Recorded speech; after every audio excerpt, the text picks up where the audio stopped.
নমস্কার বন্ধুরা, তোমরা দেখছো টেক শিল্প। আজকের ভিডিওটি ওয়েস্ট বেঙ্গল পুলিশ চাকরি প্রার্থীদের জন্য অত্যন্ত গুরুত্বপূর্ণ, কারণ দুর্গাপুজোর আগে ডাব্লিউবি কনস্টেবল নতুন নিয়োগ নিয়ে বড় আপডেট সামনে এসেছে। তাহলে কি সত্যি নতুন বিজ্ঞপ্তি আসতে চলেছে? কত পদ থাকতে পারে আর কবে থেকে আবেদন শুরু হতে পারে, সব কিছু জানবো এই ভিডিওতে।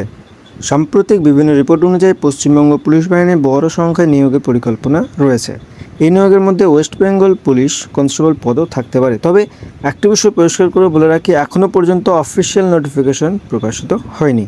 তাই যারা ডাব্লিউবি কনস্টেবলের প্রস্তুতি নিচ্ছ, তারা এখন থেকে নিজেদের প্রস্তুতি আরও জোরদার করো, কারণ বিজ্ঞপ্তি প্রকাশের পর বেশি সময় নষ্ট করা যাবে না। যদি তোমার লক্ষ্য ডাব্লিউপি কনস্টেবল হয়, তাহলে আজ থেকে শুরু করো বাংলা, ইংরেজি, অঙ্ক, general knowledge, reasoning, physical fitness. প্রতিদিন অন্তত 3 থেকে 4 ঘন্টা পড়াশোনা করলে তোমার প্রস্তুতি অনেক এগিয়ে যাবে। আবারও বলছি, এখনও পর্যন্ত কোনো অফিসিয়াল নোটিফিকেশন প্রকাশ হয়নি, তাই সোশ্যাল মিডিয়ার গুজবে বিশ্বাস না করে শুধুমাত্র অফিসিয়াল আপডেটের উপর নজর রাখুন। নতুন কোনো অফিসিয়াল আপডেট প্রকাশ হওয়ার সঙ্গে সঙ্গে সবচেয়ে আগে আমি এই চ্যানেলে জানিয়ে দেবো। ভিডিওটা ভালো লাগলে অবশ্যই একটি লাইক করে দিও, বন্ধুদের সাথে শেয়ার করে দিও। যদি এখনও চ্যানেলটাকে সাবস্ক্রাইব না করে থাকো, তাহলে এখনই সাবস্ক্রাইব করে বেল আইকনে টিপে অল করে রাখো। ধন্যবাদ, দেখা হচ্ছে পরের ভিডিওতে।